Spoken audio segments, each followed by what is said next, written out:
Bonjour YouTube, bonjour Twitch, on se retrouve pour la deuxième partie sur la Corse et la Méditerranée occidentale au Moyen-Âge, tenue par Monsieur Iriki. Encore merci à toi. Si vous voulez savoir le background d'Iriki, pourquoi il a fait ses recherches, comment il s'est renseigné, etc., eh bien, vous pouvez regarder la première vidéo si ça n'a pas été le cas, et également, vous pouvez regarder dans la description pour, je le rappelle, voir toute la bibliographie qui a été utilisée. Je note ta question, Dace. Oui, voilà, n'hésitez pas, comme les questions, comme toujours, j'essaierai d'y répondre. Donc alors, si tu peux me mettre la diapositive numéro 2, s'il te plaît. La numéro 1, très bien. Voilà, numéro 2. À savoir donc le 13e, les Angevins et les Aragonais. On salue bien évidemment l'Anjou, on salue bien évidemment pas du tout les Aragonais. Attends, pas trop vite, là non. Ah bon attends, non, tu es bien au 13e siècle, hein, sur la diapositive. On est bien 13e siècle, Angevins et Aragonais, c'est ce que j'ai. C'est la première. Hein. D'accord. Non, là tu es pas le bon diapo en fait. Ah, c'est terrible, qu'est-ce qui se passe? Bah, pourtant... Normalement c'est le... Alors attends. Elle serait montée à l'envers? Le projet Comtal en Corse. Non, là tu es dans la dernière diapo en fait, c'est pour celle que sans doute on va pas faire ce soir. Bon, du coup je reste sur la toute première. Alors Corsica in Medieval. Non? Alors parce que normalement, non, mais je dis normalement c'est le PowerPoint que je t'ai donné, celui-là, c'est pas le... Ah, c'est 13e mince, c'est 13e 13e la Corse, les Guelfes et les Gibelins. Ah, normalement oui. c'est la 13e la Corse et les Gibelins. C'est pas celle-là. Donc si tu veux même on peut refaire on peut refaire l'intro de la vidéo. Non, c'est bon. OK, d'accord. Alors, donc... Ils verront que c'est compliqué de faire des choses. D'accord, oui. Voilà. Alors... C'est pour ça que si vous avez envie de soutenir la chaîne, évidemment, comme Augustus tout à l'heure, vous pouvez le faire. Parce que faut comprendre qu'en plus, il y a des gens, ils créent des PowerPoint et tout, ils prennent le temps de venir. Merci encore à toi. Et de rien, ça me plaisir, surtout que c'est...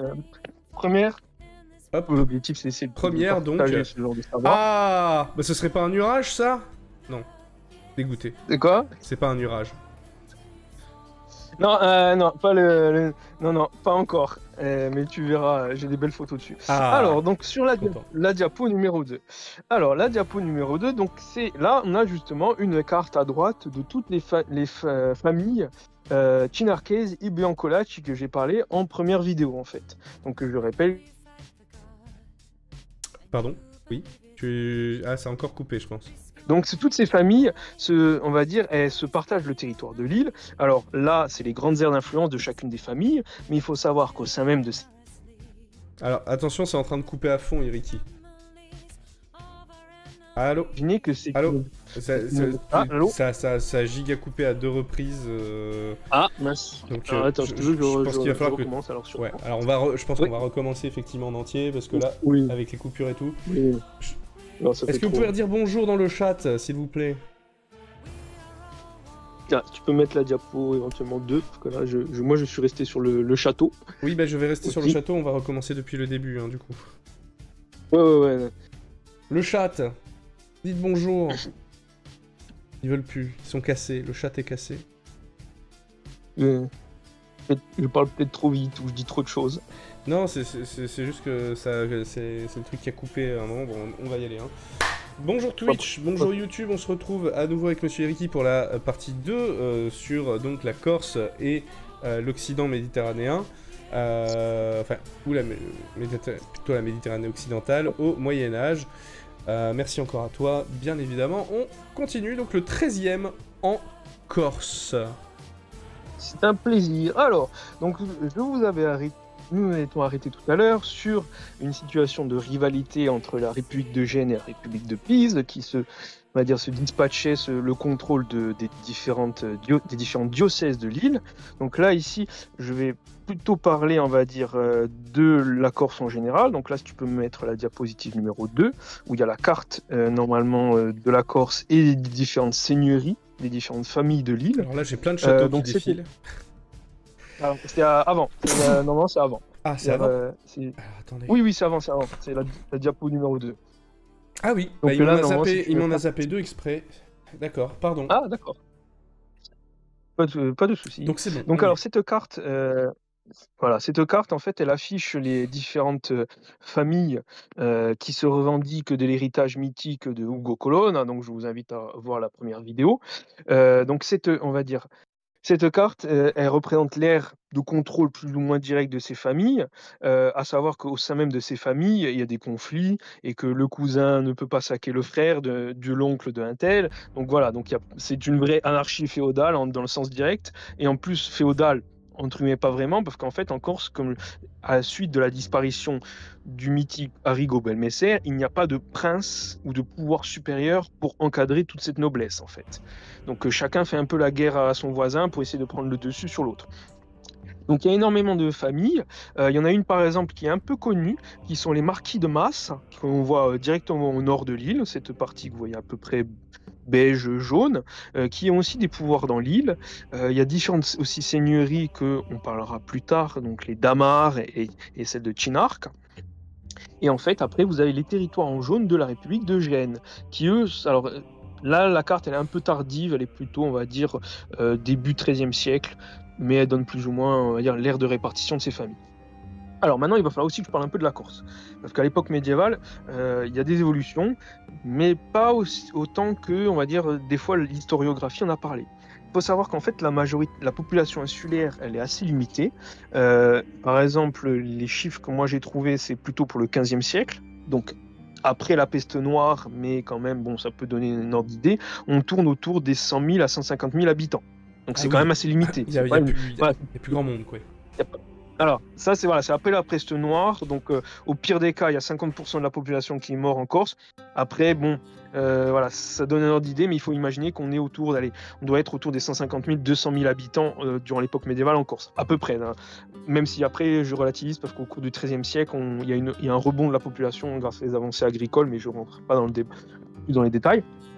Et il faut savoir aussi que contrairement à une idée reçue, qui est même aussi présente chez moi, hein, en Corse, parce qu'il faut savoir que là, je vous parle de l'époque médiévale en Corse, bon, c'est pas connu, j'imagine, sur le continent, mais alors chez nous encore aussi. En fait, la plaine, la côte, n'est pas abandonnée. En Corse, l'abandon des côtes, qui va créer les villages qu'on connaît aujourd'hui, là, beaucoup des villages d'aujourd'hui, ça date de l'époque moderne, avec la montée en puissance de l'Empire ottoman et des régences d'Alger et de Tunis qui vont conduire à plusieurs siècles de razzia, en fait. Donc pendant l'époque médiévale, il y a quand même des villes et des villages, alors villes entre guillemets, hein, j'expliquerai pourquoi, mais qui se sont maintenus. Donc en fait, la population est plutôt au niveau des plaines, des côtes et des piémonts. Il n'y en a pas forcément énormément dans les montagnes, vraiment isolées en fait. D'accord? Ok. En fait, le reste du territoire, il est plutôt partagé entre les zones de pâturage des bergers et la Macchia. Donc la Macchia, c'est le maquis, en fait, le maquis corse. Le maquis, c'est un état dans la végétation qui est juste avant la forêt, en fait. Et en fait, donc l'intérieur de l'île, où certaines zones peuvent être plus ou moins, on va dire, abandonnées, entre guillemets, laissées à la nature, mais c'est quand même des territoires qui sont contrôlés. Tous les sentiers, les cols, les aires de pâturage sont fortement contrôlés par les seigneuries et les aristocraties locales, car justement, c'est, entre guillemets, une partie de leur gagne-pain. Il faut savoir qu'aussi, il n'y a pas d'industrie dans l'île, il y a pas de mines. Contrairement à la Sardaigne, qui par exemple est et qui aura grandement intéressé les Italiens et les Catalans aragonais de la couronne d'Aragon, en Sardaigne, il y a des mines d'argent. Donc à l'époque médiévale, où on est à une époque où même l'or et l'argent sont très rares, dans le terme d'un point de vue de quantité, c'est très important ce genre de territoire. Et alors en Corse, il n'y a pas ça, en fait. D'accord. Et au niveau du fer, par exemple, il y a quelques mines de fer qui sont au niveau, par exemple, du territoire des Damars et au haut du Cap Corse, mais le fer est de mauvaise qualité. Et sachant qu'en plus, en face de la Corse, donc vers l'Italie, donc justement en face du territoire des Damars et vers l'est, se trouve l'île d'Elba. L'île d'Elba qui a depuis des siècles est un grand centre, on va dire, de production de fer en fait, qui a même eu un village qui s'appelle Portoferraio, tellement en fait c'était une île de production de fer. Donc les Corses faisaient importer le fer de l'île d'Elbe en fait. Donc ensuite, comme je l'ai dit, euh, précédemment dans la précédente vidéo, Pise et Gênes veulent s'implanter dans l'île et tout au long du XIIIe siècle commencent à implanter des petits comptoirs ou à essayer de renforcer leur mainmise sur certains territoires. Par exemple, Gênes, et ça c'est assez, on va dire, intéressant à savoir, c'est qu'en fait ils commencent à s'installer dans l'ouest de l'île, donc au niveau de Castello Lombardo. Donc c'est la seigneurie des Gozzi, qu'on voit qui est orange, qui est au sud de Chinarque. C'est là où se trouve justement la baie d'Ajaccio. Castello Lombardo, c'est ce qui viendra à Ajaccio. Donc ils la fondent en 1272. Et ensuite, ils capturent Calvi, par exemple, pas loin, et ils renforcent le territoire au niveau de Bonifacio. Mais si tu te rappelles peut-être quelque chose, au niveau des diocèses que j'ai expliqué tout à l'heure, Oui. les diocèses qui se trouvent au sud et à l'ouest de l'île sont contrôlés par l'archevêque de Pise. Et à Ok. Ah l'inverse, oui. À Pise l'ouest et au sud, pardon. va... Ouais, non, c'est ça. Donc Au niveau t'as de l'évêque d'Aléria, par voilà. exemple, aussi, Voilà, qui va faire des siennes, quoi. voilà, c'est ça. C'est ça. Et justement, Pise va elle plutôt se concentrer sur le territoire d'Aléria en fait, au niveau de la plaine orientale, qui en fait est un relais qui permet de directement rejoindre vers le sud de la Sardaigne en fait et leur possession sarde. Donc justement, il y a aussi commence aussi à avoir cette guerre d'influence entre des différents pôles d'appui, parce qu'à l'époque médiévale, on cherche des cités ou des points d'appui si éventuellement on a besoin de mouiller, de se ravitailler et autres, pour éviter entre guillemets, tout simplement de se faire voler son navire ou de se faire attaquer par traîtrise, on va dire. Justement, les relations sont un peu plus simples, on va dire, qu'à l'époque, elles le seront plus tard, on va dire. Mais alors, la seule ville, tout à l'heure, je parle on va dire, de points d'appui, d'allées, de Castello Lombardo et autres. Encore, la seule ville, et je mets bien un guillemets sur la ville, au XIIIe siècle, c'est Bonifacio, et de sources qu'on a, elle ne dépasse pas les 2000 habitants. Ah ouais. Donc on n'est pas sur des villes. En fait, encore tout simplement, contrairement à l'Italie continentale, en terre fine, il n'y a pas de ville. Il n'y a que des hameaux, il n'y a que des petits villages, il y a des petites agglomérations qui se maintiennent. Par exemple, les évêchés, avec l'évêque de Marianne, hein, l'évêque de Nebbio, ont des restes des cités antiques. Bon, déjà, à l'époque antique, elles n'étaient pas non plus exceptionnelles en termes de population, ces villes. Mais il n'y a pas de ville. Et le XIIIe siècle, en Italie, c'est la renaissance des cités, par exemple. Avec, par exemple, les ligues lombardes, ce genre de choses, en fait. Toute cette révolution, en fait, de la remise en avant des villes qui avaient quasiment périclité depuis la chute de l'Empire romain, en fait. Donc ça, en fait, en Corse, voilà, il faut imaginer vraiment un territoire de... Ils vont rester totalement en dehors, en fait, de ce renouveau. C'est ça, c'est exactement ça. C'est en fait beaucoup des réformes qui vont toucher l'Italie au cours du Trecento, donc les 1300. En fait, la Corse va le voir, elle est au courant de ce qui se passe. On va dire, les érudits, la noblesse, l'aristocratie est au courant de ce qui se passe, qui ont des contacts. Ils sont pas, voilà, il faut pas imaginer que l'île est coupée du monde, surtout avec justement depuis 2 siècles la sécurisation des mers par les républiques marchandes. En fait, il y a des points d'appui, il y a des contrôles, il y a des échanges, que ce soit commerciaux, même au niveau des lettres, des cachets, ce genre de choses, des voyages. On dire que c'est un petit peu, si on devait faire un comparo, c'est un petit peu comme le Sénégal qui sait que la France... non, c'est un mauvais comparo parce qu'en fait il aurait fallu Bah, justement, je dirais que c'est comme c'est comme les comptoirs africains qui soudainement ont entendu parler de la révolution industrielle. Oui, c'est ça. C'est un peu ça. C'est un peu voilà. C'est en fait, il faut imaginer entre guillemets d'une certaine manière pour simplifier.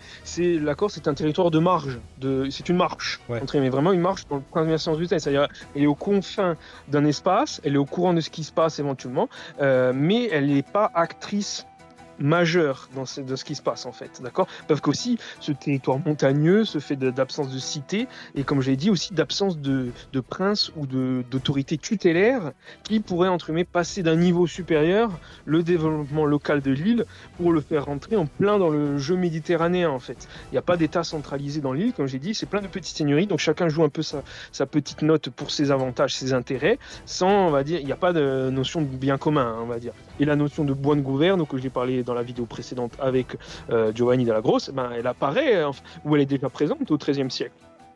Donc justement, c'est un idéal à obtenir, mais qui est limité par la noblesse insulaire. Ça roule. Donc là, on peut passer, donc justement, comme je l'ai dit, non, je finis juste, excuse-moi.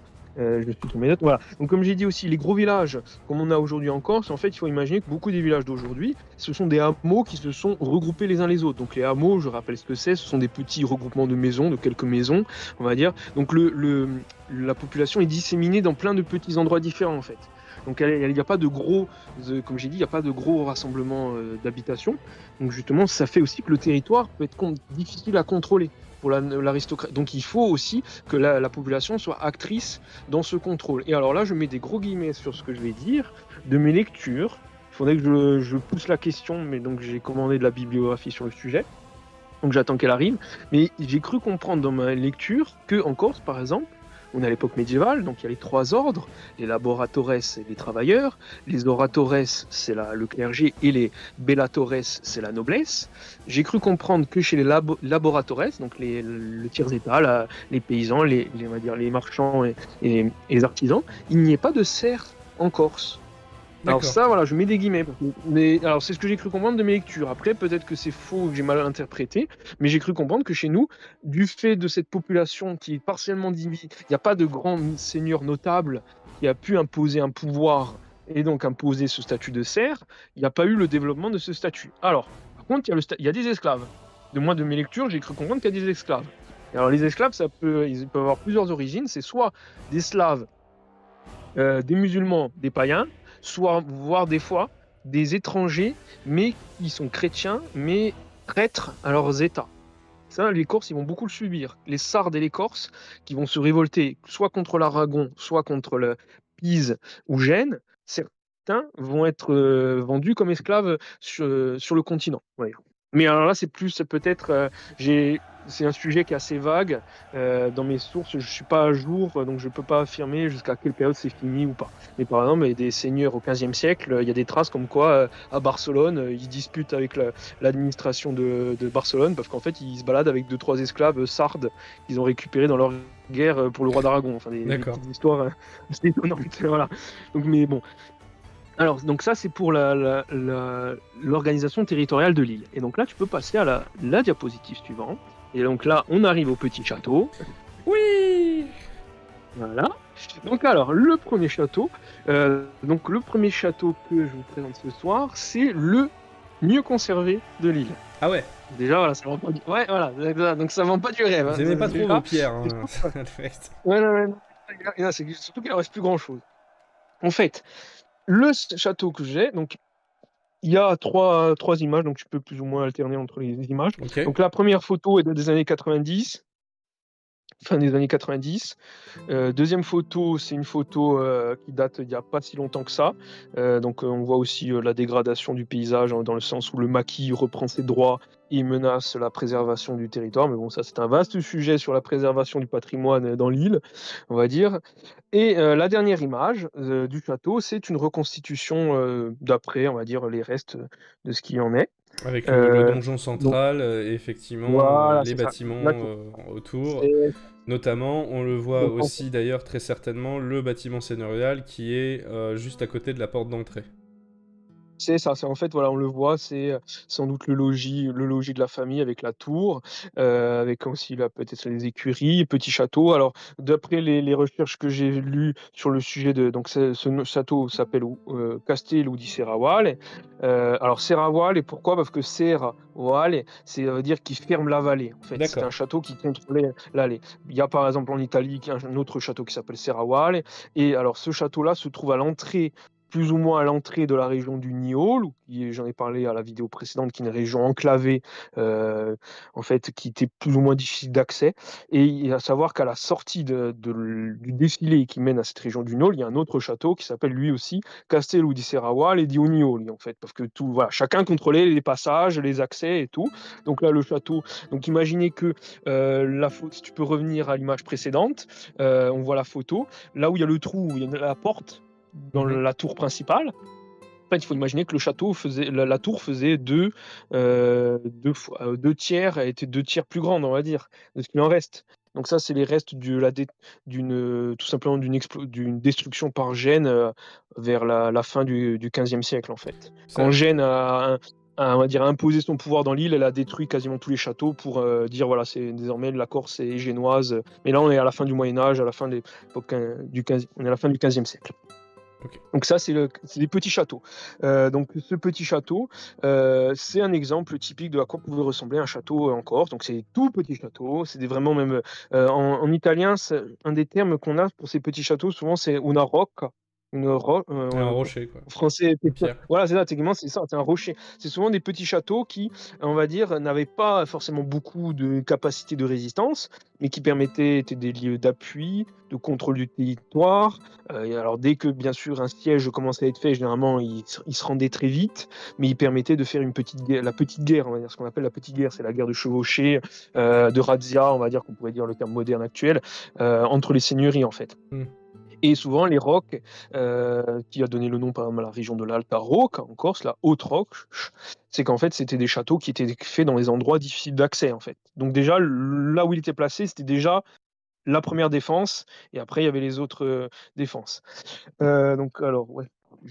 Donc voilà, c'était un exemple pour le Castello di Serravalle qui se trouve non loin de la petite ville de Pontelecce. Alors, si un jour vous y allez, une dizaine de minutes de marche, entre 20 et 15 minutes de marche à peu près pour y aller. Si un jour vous passez dans le coin.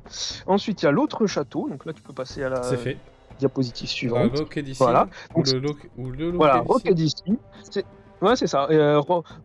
Eroc, alors Aroc d'ici, Eroc et d'ici. En fait, voilà, il y a les noms, comme on va dire, sont soit d'origine corse ou italienne. Et en plus, des fois, bien sûr, l'italien médiéval n'est pas le même que l'italien moderne, donc il peut y avoir des petites différences. À savoir qu'à l'époque, j'en avais déjà parlé dans la première vidéo, le corse est une langue qui est devenue une langue aujourd'hui, mais c'était un dialecte.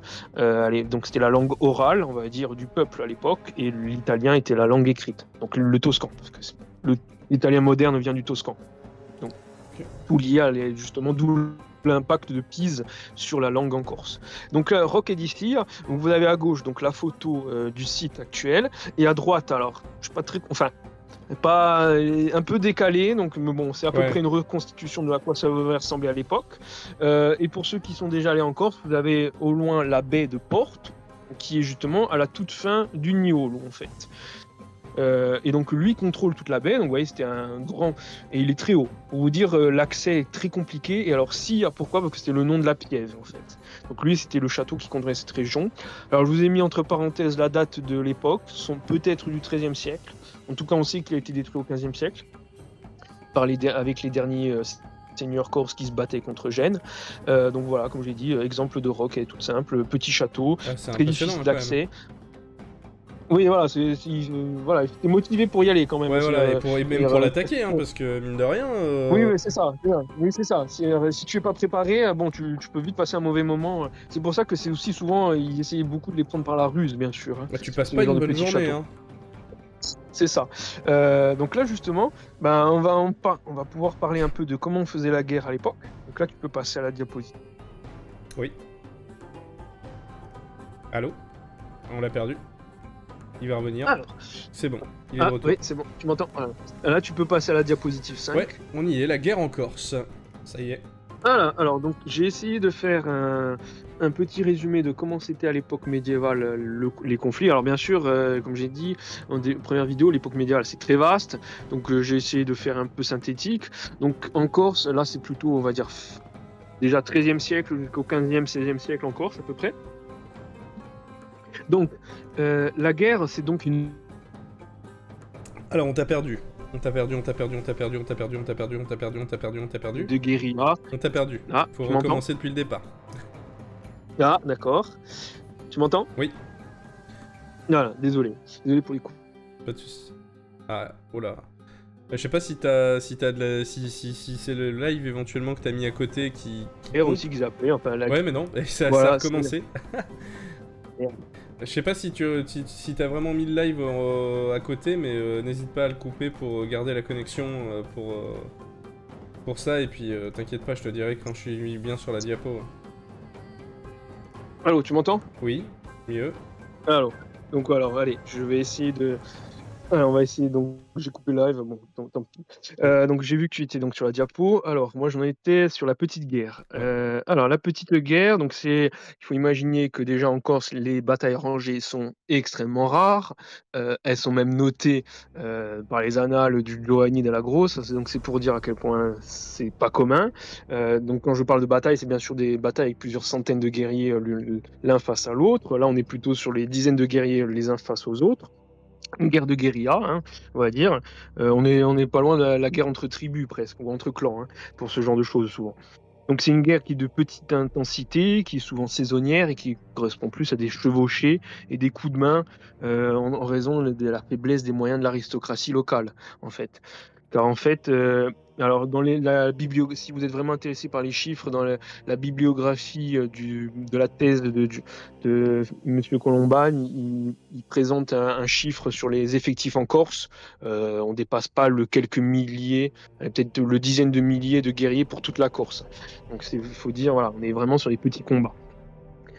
Et aussi, on va dire aussi, les sièges sont rares, comme je l'ai dit aussi tout à l'heure quand j'ai présenté les châteaux, donc sont difficiles d'accès.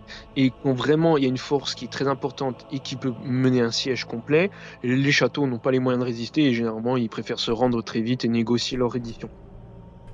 La cavalerie, elle est présente dans les sources, car en fait en Corse, il y a une petite race de chevaux insulaires. Donc les chevaux, chez nous, il y a une petite race de chevaux insulaires qui est en fait parce que sur les îles, les animaux ont tendance à être un peu plus petits quand ils sont gros sur le continent et inversement. Et en fait, on a une petite race de chevaux qui est adaptée au milieu montagneux, mais qui ne peut pas servir pour une cavalerie et digne de ce nom. Donc elle sert plus, cette cavalerie servait plus pour la reconnaissance ou les petits combats. D'accord. Donc ensuite, donc voilà, c'est juste à noter. Donc il faut vraiment imaginer des guerriers, plutôt des javeliniers, des tirailleurs, des lanciers légers qui se battaient dans des collines, dans le maquis, on va dire avec principalement des embuscades et ce genre de conflits en fait. À savoir que de mes recherches pour le début du XVe siècle, je suis tombé sur une thèse d'un vétérinaire qui aurait trouvé des sources dans sa thèse de chiens de guerre en Corse. Ok. Donc en fait, tout ce qui est canet corse, la race canet corse, il y a des traces en Italie. Alors là, on est plutôt vers le XVe siècle, XVIe siècle, de canet corse d'Igor Siga. Donc vraiment chiens de cour de Corse en fait. Et ce seraient des chiens de guerre, donc les matins de Naples. C'est vrai que c'est une bonne tête de molosse en même temps. Hein.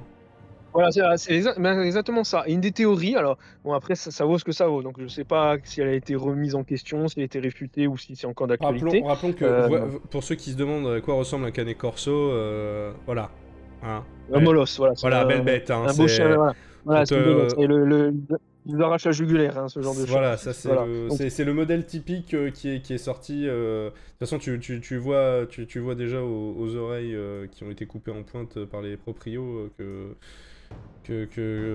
on est sur du chien de bagarre. Ouais. Ah oui, c'est le chien de bagarre. De mémoire, je crois que c'était même utilisé par les Romains des fois pour balancer sur les éléphants, pour faire fuir les éléphants ou même les autres animaux. Donc, alors en Corse, il y aurait des traces de son utilisation. Donc après, bon, c'est encore une question que je vais essayer de pousser de mon côté. Donc, je mets ça entre guillemets. Et alors pour l'équipement, ensuite, on rentre aussi dans une des problématiques que j'ai avec moi, mon projet de reconstitution, c'est qu'en Corse, il y a très peu de fouilles. Enfin, il y a des fouilles archéologiques, mais il y a très peu de restes, d'artefacts. Donc en fait, par exemple, dans le musée de l'Alta Rocca, qui est dans le sud de la Corse, il y a des restes de brigandines, donc des plaques d'armure, il y a des restes de carreaux d'arbalète, il y a des restes de pointes de lance. Mais à part ça, il y a très peu de sources. Donc moi, par exemple, dans les diapos que je t'ai mises, si je dis pas de bêtises, on est sur la diapo, on voit une fresque à gauche et une reconstitution à droite. Donc alors la fresque, normalement, donc si je dis pas de bêtises de mes souvenirs, c'est Santa Restitude, il y a Calenzane, qui est pas loin de Calvi, voilà, qui est Alors les sources, des fois dans les fresques, un peu compliquées à dire, mais là, elle est datée plutôt à la fin du XIVe siècle. Dans les descriptions du XIIIe siècle, l'équipement est un peu ressemblant. C'est-à-dire les descriptions, c'est vraiment le guerrier léger. Alors l'équipement que j'ai, et en fait, il est même dit l'équipement à la sarde, entre guillemets à la sarde. C'est-à-dire léger, légèrement armuré, donc c'est-à-dire sans doute avec peut-être un gambison, voire même une tunique. très peu de côte de maille. La côte de maille, ça devait vraiment être pour les membres de la masnade. Donc la masnade, c'est la mesnie. Donc la mesnie, c'est le mot français pour dire la maisonnée, Ok. la garde rapprochée d'un seigneur en fait. C'est vraiment les gardes du corps, la garde habituelle qui payait les soldats, les vrais soldats. C'est vraiment payé par le seigneur, c'est pas les levés. Donc il y a très peu de traces de côte de maille pour les autres guerriers. Il y a le casque, donc ce petit casque que vous voyez très pointu qu'a le monsieur à droite. Donc là je source, donc c'est l'association gendarme 1415 qui fait un travail de reconstitution sur la... Ah, qui fait un travail de reconstitution sur la... sur l'armement à mon avis. Donc qu'on Oui, a retrouvé alors, qui fait un par travail... exemple... on t'a perdu après, qui fait un travail de reconstitution. Sur la bataille, alors qui fait un travail de reconstitution sur la période d'Azincourt en fait, et donc ce type de casque, ça s'appelle une proto-barbute. Une proto-barbute, le terme français c'est une barbute, c'est ce casque qu'on a à la fin de l'époque médiévale en Italie, qui ressemble presque à un casque grec en fait. C'est ça en fait. Et en fait c'est un casque qu'on a retrouvé dans les fouilles de la forteresse de Calchic, qui était, ou Calchis, je ne me rappelle plus la prononciation, qui est en fait un comptoir de Venise, à Négrepont, donc une des îles qui est de l'autre côté d'Athènes en fait. La grande île qui est longue au nord d'Athènes en fait, qui était un avant-poste vénitien face aux Ottomans. Donc ça c'est un exemple de à quoi l'équipement pouvait être d'un corps. Et alors au niveau de l'armement, petite particularité, donc des lances courtes, et des lances courtes qui pouvaient même servir de javelot.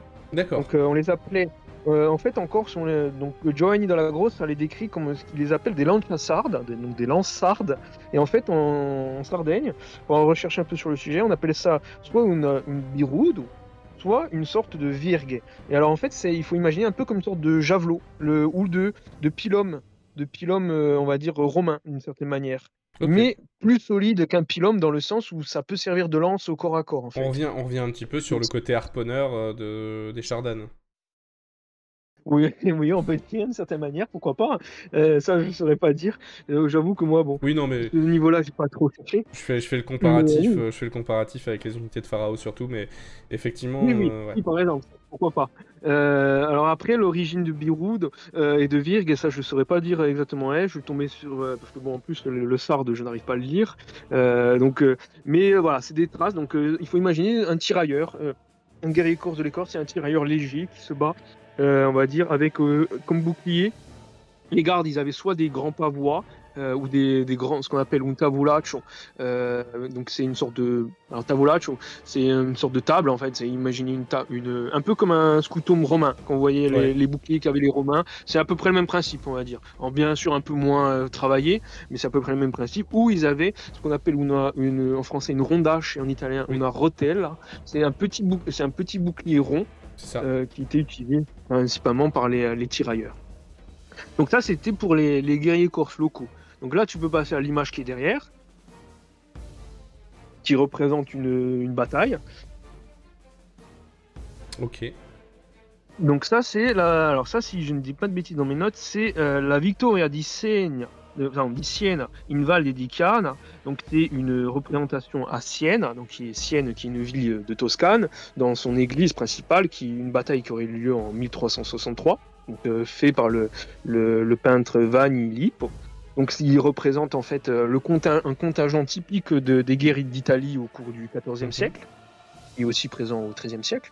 Ouais. Donc là, je schématise un peu, mais la guerre à l'époque en Corse et en Italie, elle change pas vraiment. On est à la pleine époque aussi des condottieri. Oui. Donc si vous voyez, voilà, on est plein dans cette période-là. On rappelle, le condottieri, c'est simple, t'embauches un capitaine avec ses mercenaires, c'est ça. Et il va faire la guerre pour toi parce que à l'époque, tu peux pas te permettre d'entretenir une armée professionnelle toi-même.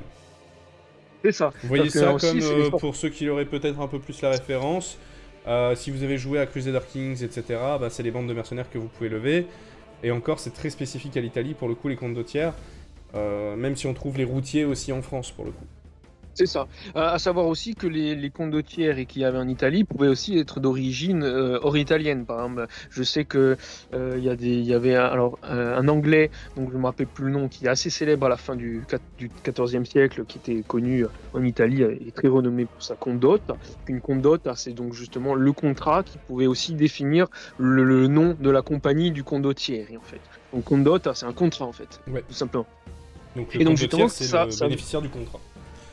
c'est ça. Et tout à l'heure aussi, quand je parlais justement du contrôle de Gênes et de Pise en Corse, avec le fait qu'ils avaient peu de moyens et que de temps en temps ils venaient dire bonjour, on va dire aux locaux, bah, c'était souvent justement avec ce principe de condottiere. Ils payaient pour un certain temps leurs troupes, ils faisaient une petite campagne et souvent, soit quand ils étaient à court d'argent ou quand ils pensaient avoir fini leurs objectifs, ils débandaient tout le monde et tout le monde rentrait en terre firme, parce que bien sûr les échanges, rarement les mercenaires qui étaient envoyés en Corse restaient en Corse, hein, rarement, hein. Ils retournaient plutôt sur le continent.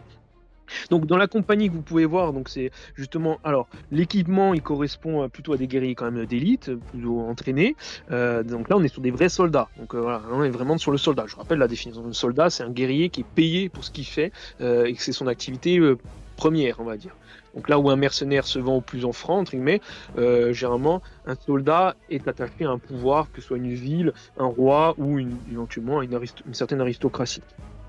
Donc en Corse, il y avait très peu de guerriers qui avaient le même équipement. Donc on voit dans cette illustration, dans cette capture de cette fresque, des balistieri. Donc les balistieri, c'est le terme pour les arbalétriers.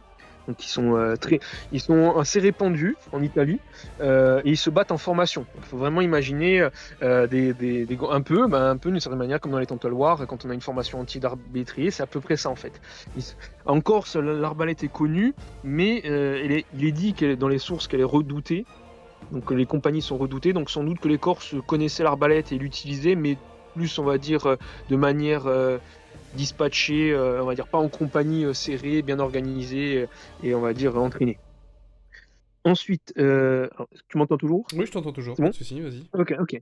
Ensuite, alors, vous voyez que les balistières, ils sont encadrés par ce qu'on appelle des armigeri ou des pavesari. Donc pavesari, ça vient de pavois. Le fameux grand Donc bouclier justement, dont on a parlé tout à l'heure. voilà, c'est ça. C'est ça, et armigeri, c'est par rapport à l'armure, parce qu'eux sont un peu plus armurés que les arbalétriers. Alors les arbalétriers, au fil du temps, vont commencer aussi à s'armurer en armure lourde, avec des mailles, voire même après quand les armures de plate vont arriver. Voilà, Mais généralement, ils étaient protégés. On rappelle notamment un Génois célèbre qui a mis branlée sur branlée devant les murs de Constantinople avec ses fameux mercenaires génois. Oui, alors, le nom m'échappe et en plus, oui, je vois exactement lequel et le pauvre, justement, il avait payé à ses frais la compagnie pour aller défendre Constantinople et bon, c'est mal fini. Il avait quand même ouais, c'était mal fini malheureusement pour lui, même et qui est mort, on va dire, dans sa galère d'une blessure. Donc justement, et alors justement, vu que tu parles de lui, les arbalétriers génois sont très connus à l'époque. Parce que toutes les républiques d'Italie les utilisent, parce que bien sûr c'est une arme très facile aussi, très utile en bateau, justement. On rappelle donc que la France utilisait des arbalétriers génois pendant la guerre de 100 ans. C'est ça. Ce qui nous a pas empêché de nous prendre des branlées parce que ça mettait du temps à recharger. Oui, non, mais c'est aussi très mal utilisé parce que alors là, je me rappelle plus le nom de la bataille, peut-être Crécy ou Azincourt. Ils étaient quand même envoyés devant les arbalétriers. Après, il y avait la cavalerie française qui leur chargeait dans le dos pour aller taper les Anglais qui étaient en face. Donc très bonne idée d'envoyer des locomotives à vapeur littéralement dans le dos de tes propres hommes. Ne faites pas ça dans les Total War parce que ça marche pareil. Alors, à savoir que donc ces fameux entre guillemets arbalétriers entre guillemets génois, en fait, ils n'étaient pas que génois parce que bien sûr génois c'était la ville de Gênes, mais ils étaient aussi ligures, donc toute la région de Gênes. Ils étaient aussi toscans, ils étaient pisans, ils étaient sardes et ils étaient même aussi corses. Je mettrai en description, je t'enverrai la source d'un article qu'il y a eu dans le magazine Guerre et Histoire où justement l'auteur de l'article mentionne aussi ce recrutement parce que comme je l'ai dit, les Corses échangent avec le continent, ne restent pas enfermés dans l'île, donc il y en a certains qui viennent aussi être engagés dans les compagnies de mercenaires génois. Donc les armigeri et pavesari protègent les arbalétriers, c'est les plus armurés. Il y a aussi, alors on voit les banenarios, donc les banenarios c'est ceux qui portent la bannière. Les tambourini, donc c'est ceux qui portent le tambour et la flûte, ceux qui donnent le rythme à la compagnie. Et après, il y a justement celui qu'on a évoqué tout à l'heure, le capitano et le condottiero, donc qui sont souvent à cheval et qui mènent sa compagnie, on va dire, au combat. Donc là, justement, après cette grosse partie, moi je te propose éventuellement de conclure pour faire passer à une autre vidéo. Ok. Parce qu'effectivement, c'était assez riche en informations. Donc voilà. YouTube, on va se laisser ici. Twitch, on se retrouve juste après.